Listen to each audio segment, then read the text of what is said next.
Art travellers में आप सभी को स्वागत। आज मैं आप लोगों के सामने जो बात कहने जा रहा हूं वो है, इतने साल से भारत में जो जो सरकारें आते थे वो कभी उन लोगों का ऐसा एक ठो जो कैबिनेट का एक ठो डिसीजन होता था कि चाइना को वो लोगों ने कभी खुजलाना नहीं चाहता था। और हर वक्त चाइना इस ढंग का जो त्योहार हम लोगों को दिखाता था कि चाइना एक बड़ा दादा जैसा है और हम उनका छोटा भाई जैसे हैं, जैसे कि वो राजा हम हैं उनका प्रजा। इस टाइप का एक ठो नजरअंदाज, एक ठो नजरिया उन लोगों ने हमारे ऊपर बना के रखता था। और भारत में जितना भी सरकारें आए हैं उनका भी ढंग ऐसा था कि चीन को कभी मत खुजलाना, क्योंकि चीन शेर है, उनको खुजलाना नहीं तो वो हमको खा जाएगा। लेकिन पिछले 10 साल से जो नए सरकार भारत में बने हैं वो ऐसा सरकार है जो कि उनका जो अपना फर्स्ट एजेंडा ही है, इसका मतलब उनका जो फर्स्ट प्रायोरिटी है वो है कि जो हमारे सामने आके हमको ताकत दिखाएगा हम उसके नजर में नजर मिला के बात करेंगे। इस हिसाब से वो चीन को भी कभी छोड़ता नहीं। इस हिसाब से अब भारत का जो स्ट्रेटेजी है वो पाकिस्तान से नहीं, पाकिस्तान वो छोटा मोटा मुल्क है, उसको वो कोई प्रॉब्लम नहीं, नो प्रॉब्लम। पाकिस्तान को वो कुछ करने के लिए भारत को उतना समय नहीं लगेगा। अब भारत का जो प्रायोरिटी है वो है चाइना। चाइना को देख के भारत अपना डिफेंस बजट से लेके सब कुछ अलग तरीके के बनाने का सोच रहा है, शुरू कर भी दिया है। और इसी को लेके चाइना में खलबली मच गया और डर सा माहौल पैदा हो गया। इसीलिए चाइना अब क्या बोलने लगा कि भारत से हम दोस्ती करें। भारत और चाइना एशिया का बहुत दो बड़ा मुल्क है और अगला जैसे कमिंग जो अर्थव्यवस्था है जो पूरा विश्व को ये दिखाने लायक है। इस टाइप से हम दोनों अगर एक साथ दोस्ती बना के मिल जाए तो विश्व में हम राज करेंगे, इस टाइप का बात। असल में ये बात है नहीं, ये मन की बात नहीं। मन की बात क्या है? मन की बात है डर। भारत इतना दिन से जो जो डिफेंस का जो बजट बढ़ाकर जो जो एक बड़ा जो कारनामा कर रहा है, आप जानते हैं 26 जनवरी फ्रांस का जो प्रेसिडेंट भारत में आए थे, वो 26 जनवरी का जो मिलिट्री पैरेड वहां पे चीफ गेस्ट के तौर पे उन्होंने इधर बैठे भी थे। और उनके बाद में और मीडिया में एक बात आए कि भारत और फ्रांस के बीच नया राफेल से लेके और भी बड़ा जो डिफेंस डील वो होने वाला है। इसके लेकर चाइना में खलबली मच गई।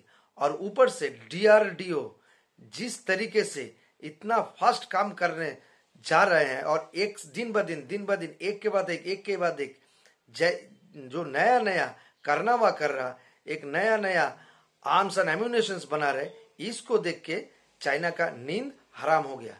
और जो इसरो जब चांद पे चंद्रयान भेजा और ऊपर से सफल उनका जो प्रोजेक्ट सफल हुआ, उसको देखकर उन लोगों का मन में और भी एक डर पैदा हो गया कि जो देश धरती से चांद पे अपना चंद्रयान एकदम परफेक्टली लैंड करा सकता है, वो दिल्ली या तो इंडिया से चाइना में मोबाइल फेंकने में कितना टाइम लेगा?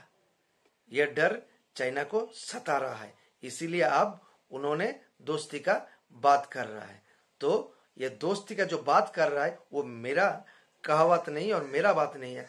देखिए चाइना का जो थिंक टैंक, आप लोग जानते ही है, चाइना का जो एडमिनिस्ट्रेशन वो ओपनली कुछ बोलता नहीं। उन लोगों का एक तो सरकारी मीडिया है जिसका नाम है ग्लोबल टाइम्स। उस ग्लोबल टाइम्स में क्या रिपोर्ट, नया करंट रिपोर्ट दिया है वो देखिए आर्ट ट्रेवलर्स में। The Indian side would zoom in on the peaceful pigeon and concluded that this might be a Chinese spy pigeon is really very amusing in itself, very scandalous in the second place, and also very laughable in the third place. Now, between China and India, the two largest populations in the world. Each of China and India has a population of more than 1.4 billion people. We really need to spend more resources and attention on how to build up peace rather than fueling the suspicion of each other and weaponizing everything you can find or even suspecting a pigeon as a spy. Let's hope this pigeon will be the last suspected spy between China and India, and we will no longer suffer any overhand from this innocent pigeon being suspected as a spy. And I do hope India will really focus on what matters most for India, that is to build up their economy, to make sure that the Indian economy will benefit from all the relevant countries, especially from China, which is today about 6 times as big as India when we talk about the size of the Chinese economy versus the Indian economic size. This is truly what China and India need to focus upon. India wants to speed up their economic reform, opening to the outside world, introducing foreign direct investment into India, and to a certain extent, there is kind of economic competition between China and India. However, I hope the Indian government officials will realize that China as an economy is completely different from India as an economy today, and we have different challenges and opportunities. It is reported that the distinguished Indian External Affairs Minister said recently that India has no fear about China. India does not need to fear about China.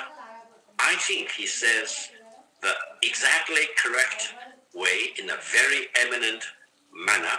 And he said that with a lot of decency and dignity for the Chinese people as well as for the Indian people. And to a very large extent, China and India can actually help each other rather than in a very simplistic way of competing with each other because of the differences in the size, in the magnitude, and the economic and technological sophistication of the economies of these two largest populations in the world. Eventually, I hope both China and India will be able to make it to the top 3 economies in the world and will really become shining examples for all these countries in the global south, rather than, for example, India and China suspecting each other and try to weaponize our relations or try to instill a geopolitical dosage which will be very lethal